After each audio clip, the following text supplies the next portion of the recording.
Okay, I'm gonna make a video showing me attempting to do my brakes on the front brakes on a 2007 Toyota Highlander.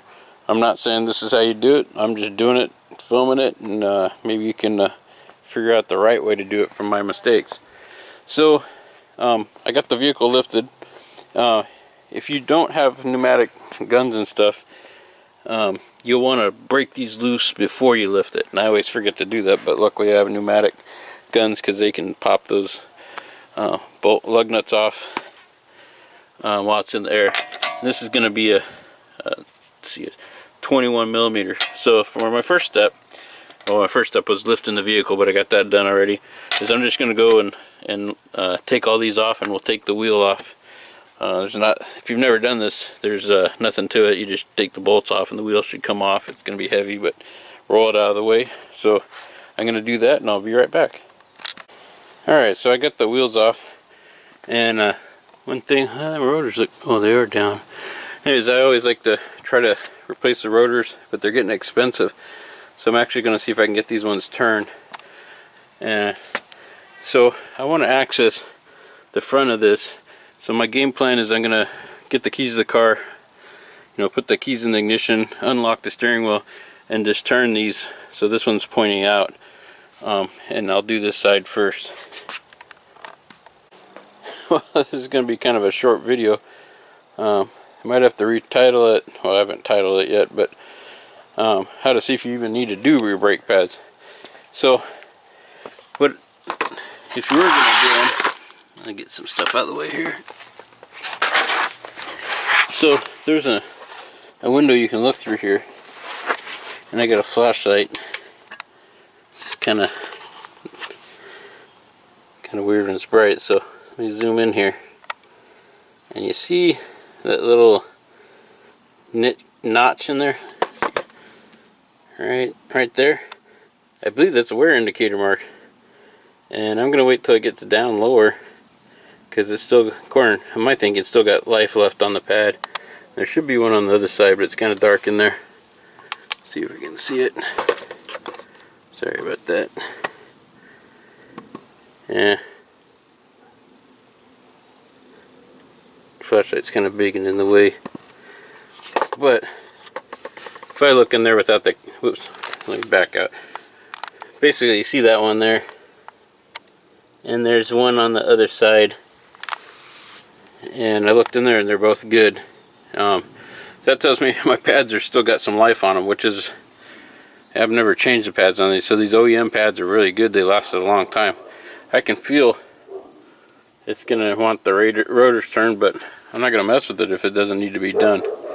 So what I think I'm gonna do is maybe take it down, or either ask around or take it down for one of those places where you get a free brake inspection, and see how you do it. If you were gonna proceed, the next thing I was gonna do was get something to wedge in here in between the brake pad and the rotor, and push that piston back in before I even start taking it off. I guess I might as well show you the rest of this. Then I was going to take these bolts off, lift this out of the way. You don't want to rest on your cable. Put that up there, and then take this bracket off. And then there's some screws right here. If this rotor's stuck on there, you put some, like a 12 millimeter bolt or something like that in there. I have to see what size it is. I don't know what it is. Stick that in there, and you can pop this off. And then you take the rotor in and have it turn, pick up your brake shoes. And on this one, I'm not sure because I can't see. Usually some little wire clips holding it in, but these pads aren't. They look pretty easy to work on. Let me just put the whole thing back together. Only other thing that I was going to do was take the reservoir cap off of the brake fluid deal. So like when I push these pistons in, or this piston in, it will give the fluid some place to go without giving too much back pressure in the line. But so I think I need to call this video how to inspect your brake pads, see if you have life left on them, and that's how you do that. So just turn this big job into an easy one because I'm pretty much done. I just got to put it all back together now. Maybe I'll take a look at the back ones. Alright, so I hope this video helps you out if you're trying to figure out if you got to do your brake pads or not. Again, this is not, I'm not the expert, this is just how I did it. So thank you for watching. Okay, so all's not lost for you guys, but for me it's not. It's kind of too bad. The brake pad is worn down on the inside on this other side. Let's see, where's the... See if you can see. Oh, it's kind of blurry, but the mark on the outside is good, but the inside pad's worn down too much. And so I'm not going to just do one side, so I'm going to do both front brakes on this. So I'm back into having to do a brake job on this. And that's nice. They got an R right there. That's for the right side, I'm assuming. And so unfortunately I was hoping I didn't have to do this, because I'm thinking if the fronts were good, the backs don't get near as much wear. I wasn't going to worry about them. It's kind of odd that it wore down on the right hand side more than it did on the left hand side. So unfortunately I'm going to have to do the brake job on this. So what do I want to do next? I think what I'll do is I'll hit this with some WD-40. I'm going to push my piston in, hit this with some WD-40, get some wire to hang this caliper up ahead of time. Most people break it loose and then figure out I need to support this somehow. I'm going to try to get that thought out before I take that off. Then there's a nut in the back here. I'm going to break that loose. And there's one like that on the bottom. And take all that off, and then I'll get to taking the rotor off. The rotor should just slide off. Probably, hopefully it won't put up too much of a fight. Ooh, okay, so what I did is loosen this brake reservoir cap. This is kind of weird. This just kind of flops around on here. I don't like that design. I mean, it's probably okay, but it's kind of scary looking. But I guess that's how they made it. It's getting ready to pop off. This brake fluid was down here, and after pushing one of the calipers in, which I'll show you in a second, it went all the way to the max. So it is a good thing. They were really smart engineering this, because that's enough to do the other side. Interesting. Anyways, the way I did this is I got an old, you know, sorry about that, one of those lug nut things you get free with your cars. These things are real handy. So first thing I did is I stuck this in here, and I just kind of rocked it back and forth. It has the added benefit is, oh, here, let me show you what I did, which might have contributed to that. So I went over and shot WD-40 in the little gaps, all the lug nuts, and in the hole there. And then when I put this bar in here, I just stuck it in the center first, kind of rocked it back and forth to help. Every time you do that, pushes that piston in a little bit, so you can finally get your tool in between the piston and the rotor, and you push it over. And so now you can see I'm not going to have any trouble getting that rotor off. And ahead of time I shot WD-40, so this is almost ready to disassemble there. So that's where I'm at with this. Okay, so I just took those little bolts, I think they were 14 millimeter, took them off of here, which they passed through this eyelet there, I guess. And then this will stay in. This is your pin that it rides on, so you don't want to take that out. You want to take the bolt out of that, just set them down. And then, like I said, I had my wire already kind of set up, and actually what I did was I looped it through the, or I'll show you on the other side how I looped that. I thought it was kind of cool. Hold on. So you can't really see it as good, but I just put the wire through here, out through the top, just bent it down, and then went through one of these holes up here. And then as I loosened this, I swung it up, and then I looped it back down here. So there was never any tension on the line, and then when I got it up, you know, I just kind of retightened it and got it hanging on those wires instead of, you just don't want it hanging on the rubber hose there. So you can see why I wanted to show you on the other side. So you went through that eyelet there, and you just have to, you know, bend it over. It's not going to really go anywhere. Kind of did that number there. You can see it in the back. Anyway, so it's just hanging there. And then, like I said, I took those bolts out, put them down there, and so now I just need to take those back ones off to take this caliper off. And actually, these pads are kind of cool. Shoot, I like to wear gloves when I'm doing this. Hold on, let me put some gloves on so I don't get all dirty. So I try to keep my hands clean because like I'm answering the phone or holding the camera, I don't get it all dirty and everything, or working on a computer, so you need to be able to just take the gloves off. I like these because the rubber ones I like too, but I just feel kind of wasteful keep going through it. You put something like this on, yeah, I can just put them on and off, and I don't have to keep dealing with the throwing away. Anyhow, a lot of Toyotas will have some kind of bar holding this on, and this one doesn't. It just is in there. It's out a little bit because that's what I pushed the piston in with. But it looks like they just slide out. It's kind of hard to do one-handed. But anyway, so just the thing I'm just gonna take these off. You just work with them and they should come off. I might even, and if they fight me too much, I'll just leave them on, take the whole caliper off, but I just need two hands to do it. So I'm just gonna take the pads off next, and it looks pretty easy. Okay, a quick look at these pads. That little post that sticks out, that's like they call that a wear shim. I think that's what that.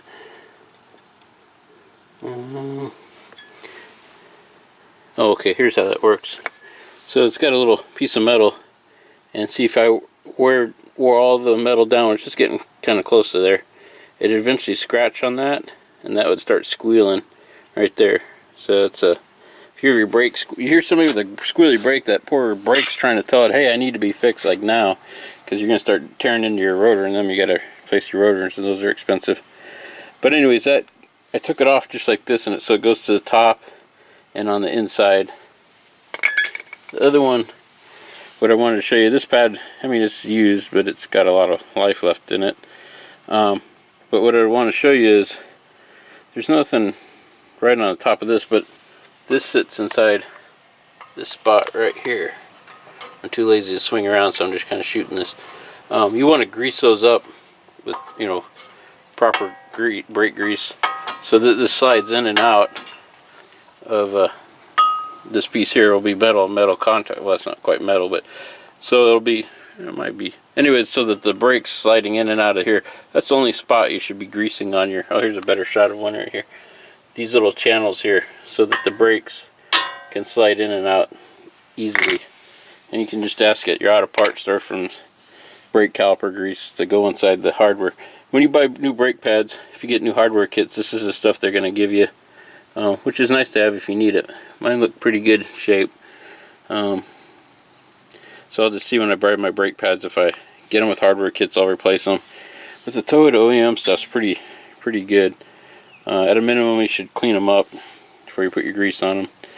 But so I'm almost ready here. Next we're just gonna, or I'm gonna break loose these bigger bolts and take this bracket off, and then I'll take the rotor off and I'll be done disassembling this side. Alright, so I just took those big, what size are these, like 17 millimeter bolts out of here and here, and then that just took the bracket off. And then the hub, or the rotor, just came right off. I think, yeah, there's the WD-40 on this side. So my little trick of shooting WD-40 in there really seemed to help out a lot. And this thing came apart really good. You can tell this is OEM. Nothing was in there super tight. You just put the WD-40 in there, wait about 15 minutes, and it came right out. This is just a 3/8 socket wrench. This thing's not even that strong. I just like it because it couldn't get in weird angles.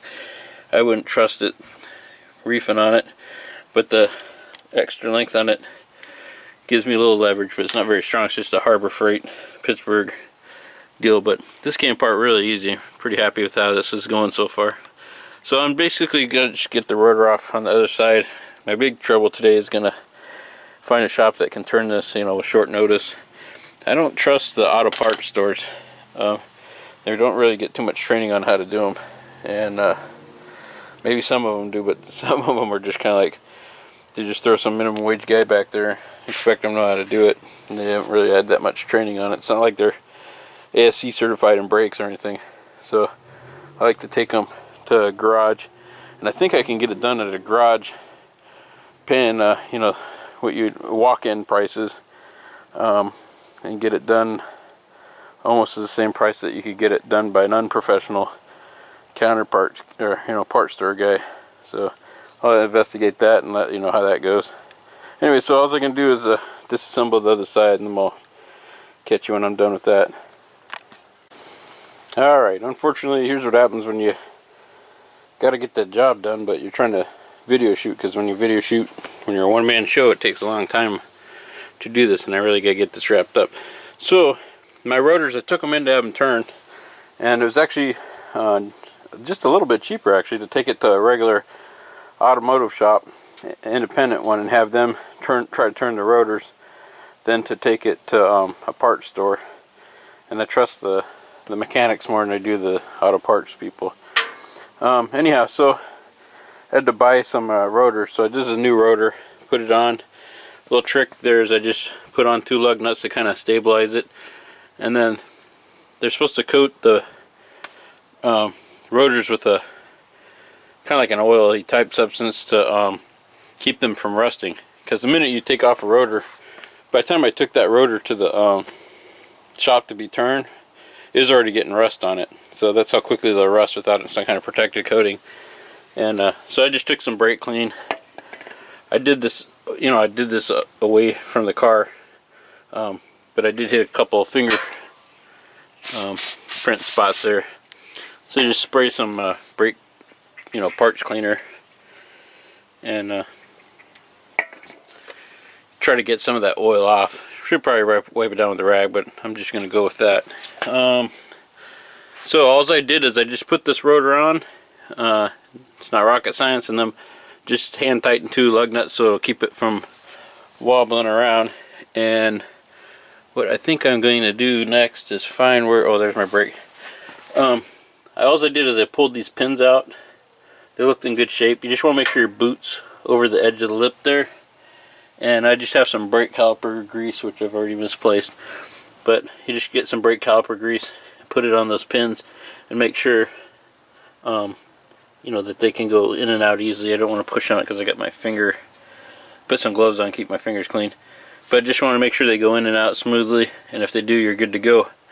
So next, actually I want to get some kind of anti-seize type brake compound and put it in here. I think I got some, so I gotta go look for that. I just shot these with a little bit of brake clean, cleaned them up. These are my old pads, so it's just trash now. Yeah, the piston's nice. Oops, where's my piston's nice and in from before. I'm gonna break this loose. I put it back on because I was gonna be gone for a while and I didn't want too much moisture to get in it. So I kind of loosen that up. See, I pushed it way up in here. Anyway, so I'm just going to press on, and I'll just make little shots as I get going on this. Alright, spent a lot of time trying to find out if I had the right. I usually just put anti-seize on these points here, and I was looking on Toyota, and they got some videos on doing brake jobs, and Toyota says they don't even put anti-seize in there unless they have a specific technical bolt and calling for it.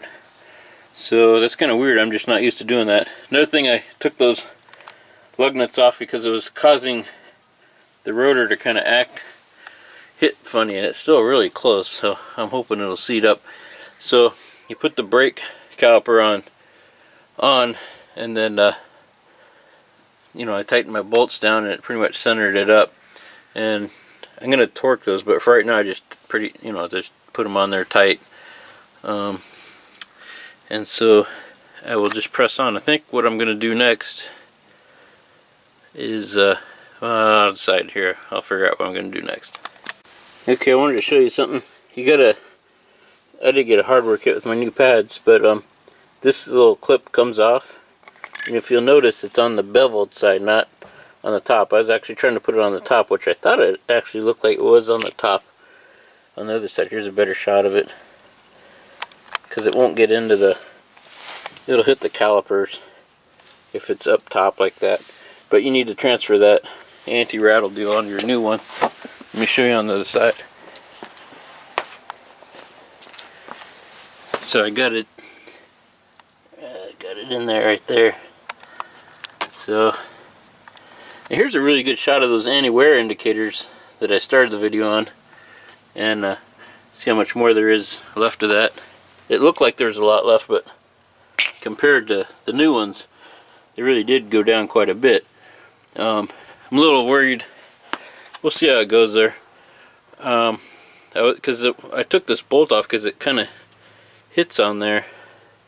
So I'm hoping when I kind of assemble it, it'll hold the rotor in place. I hope they didn't make a mistake in the parts catalog. I grabbed it for this vehicle, but it sure is pretty tight fit there. Anyway, so that's what I did. Right now I got the pads in. You just slide them in. Again, move the anti-wear or the anti-wear indicator over to the new pads, and it goes on the top inside and sticks out that way. And so I'll just press on. Okay, one thing I thought that was kind of a neat trick that hopefully it'll work out is, you know, I got my wire still up in here. Make sure I'm not zoomed in. And I just finger put in the top bolt. Now on these, they have a flat side. This will turn.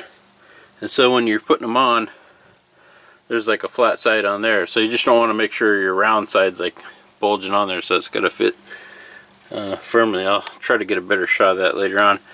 But by having this on, now I took the tension off, any tension that would be on that brake line back there. You also want to make sure there's no kinks in that brake line. And now it should just slide over the top, and then we'll put in that bottom bolt there. Okay, I'm pretty much done with this side. I'm going to look up the torque specs and just torque the big bracket bolts in the back and the caliper bolts. I just have them snug right now. I know why they put these flat spots on there now.